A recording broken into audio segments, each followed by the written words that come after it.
Hey guys, it's Mel. Welcome to my channel.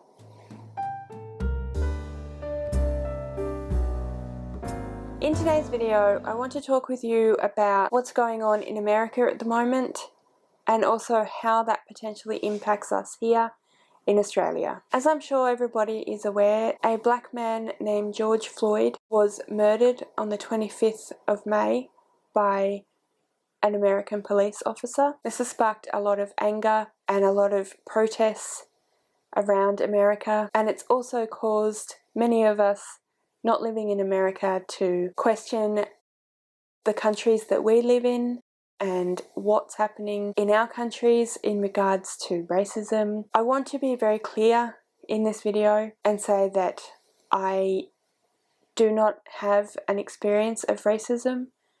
Being a white Australian woman, I have never lived that experience. So I don't wish to talk about my experience of this situation as something even remotely akin to what Black Americans or even Indigenous Australians have to live with every single day. I'm fully aware of my white privilege, and to not address that here in this video would be terrible. I don't have to feel scared of walking down the street white. That is not a cause for alarm for me, and I'm aware that that's a privileged position in this day and age and always has been. I also want to make it clear that if you are Australian and you have been thinking to yourself, well, nothing like that could ever happen in Australia, you're quite wrong. In 1991, the federal government put together a commission looking into black deaths in custody. Since 1991, since that commission has been active, there have been 423 black deaths in custody. Australia has some terrible racial relationships with our own Indigenous community. To imply that Australia is in any way better than America is ignorant and incorrect. It is Reconciliation Week this week. So given everything that is happening in the United States at the moment, I thought that it was worthwhile talking about the fact, and yet we're no closer to having a treaty, and Australian Aboriginal people still feel the effects of systemic racism in our country. We're not talking here about the individual racism of one police officer or that one police officer that murdered George Floyd. We're talking about systemic racism that allows for these kind of things to happen, that allows for the type of situation where Black Americans, Black British people, Black Australians can't leave their home without fear of what will happen to them. That is not just one person's responsibility, that is the entire society's responsibility. I have this small corner of the internet, this small platform to speak. I would like to talk about some resources that a few different creators have put together to help us white people to educate ourselves. But before I do that, I think that it is important to acknowledge the traditional owners of the land on which I am currently sitting. I did a quick search on Google and found a suggestion from the University of Tasmania for the acknowledgement of country, which is what is suggested that is said at the beginning of any meeting within Tasmania if there is no Aboriginal person present to give a welcome to country. I am not Aboriginal, so I am going to take this opportunity to read the acknowledgement of country. Today we are meeting on Lutruwita, Tasmania, Aboriginal land, sea and waterways. I acknowledge with deep respect the traditional owners of this land, the Muwinina people, which we meet today. The Muwinina people belong to the oldest continuing culture in the world. They cared and protected country for thousands of years. They knew this land, they lived on the land, and they died on these lands. I honour them. For the Muwinina people, the area around Nipaluna, Hobart, was their country, and they called Mount Wellington Kunyanyi. I acknowledge that it is a privilege to stand on country and walk in the footsteps of those before us. Beneath the mountain, among the gums and the waterways, that continue to run through the veins of the Tasmanian Aboriginal community. I pay my respects to elders past and present, and to the many Aboriginal people that did not make elder status, and to the Tasmanian Aboriginal community that continue to care for country. I recognise a history of truth which acknowledges the impacts of invasion and colonisation upon Aboriginal people, resulting in the genocide and forcible removal from their lands. Our island is deeply unique, with spectacular landscapes, with our cities and towns surrounded by bushland, wilderness, mountain ranges and beaches. I stand for a future that profoundly respects and acknowledges Aboriginal perspectives, culture, language and history, and a continued effort to fight for Aboriginal justice and rights, paving the way for a strong future.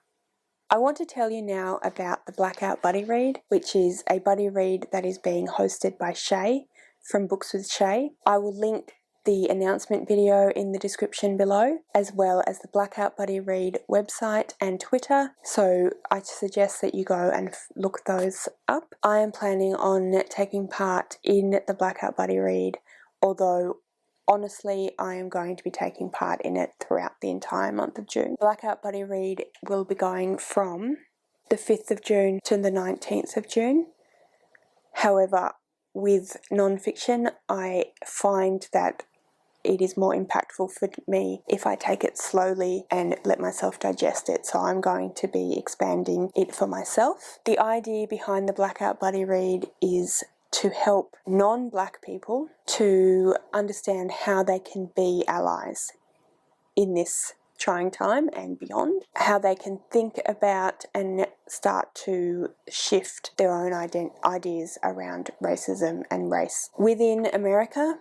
So I'm going to add another book to the buddy read for myself personally that is focusing around Australia. Why am I doing that? I think that it's important to see it from an Australian Aboriginal perspective because my reality is based in Australia. I've had a focus this year on reading books written by Australian Aboriginal authors, so I want to continue this with this buddy read as well. So the two books that Shay has put on this list are White Fragility by Robin DiAngelo and White Rage by Carol Anderson. So I am planning on reading both of those books throughout the month of June. And the other book that I have also added to the readathon for myself personally is Achieving Social Justice by Larissa Behrendt. I'll just read the blurb on the back for you. Larissa Behrendt attacks the chasm which has grown between Indigenous lives and aspirations in Australia, and the psychological terra nullius which continues, despite Mabo, to pervade so much of Australia's mythology and policy. So terra nullius was what Australia was referred to, and it basically means unoccupied. So when Europeans first landed in Australia, they declared Australian land as terra nullius, meaning unoccupied or uninhabited, so they ignored the Australian Aboriginal people that lived here and stated that they essentially didn't exist. Writing with great power and clarity, Behrendt proposes various short-term reforms as well as longer-term aspirational initiatives leading to institutional change that will facilitate greater rights protection and the exercise of self-determination, including a preamble to the Constitution, a treaty, the national self-image, economic redistribution, alternative institutional forms, regional framework agreements, a more energised politics, constitutional protection. I have read a couple of Larissa Behrendt's books before. I read one novel by her and one non-fiction work by her. I really enjoyed both. The non-fiction work was very well written and was very good to read, so I'm quite looking forward to reading this one. I think that it will give me a lot of great information and background and a lot to think about when it comes to systemic racism within my own country, as well as the other two books that I mentioned, White Rage and White Fragility, that will help me to think about racism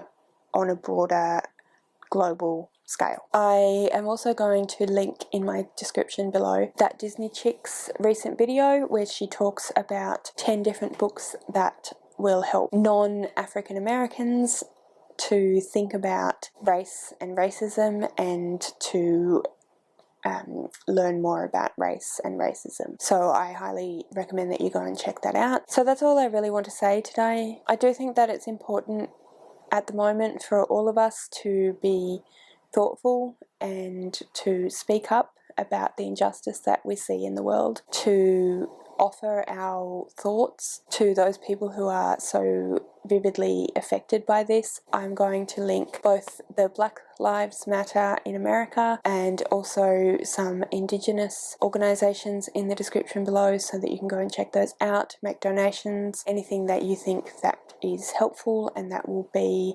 appreciated. And I would like to urge people to go and look at the resources that have been put out there. Look on Twitter, search Black Lives Matter, look at the description of the videos that you're watching to get that information instead of going directly to people and asking for that information. It is not their job to educate us.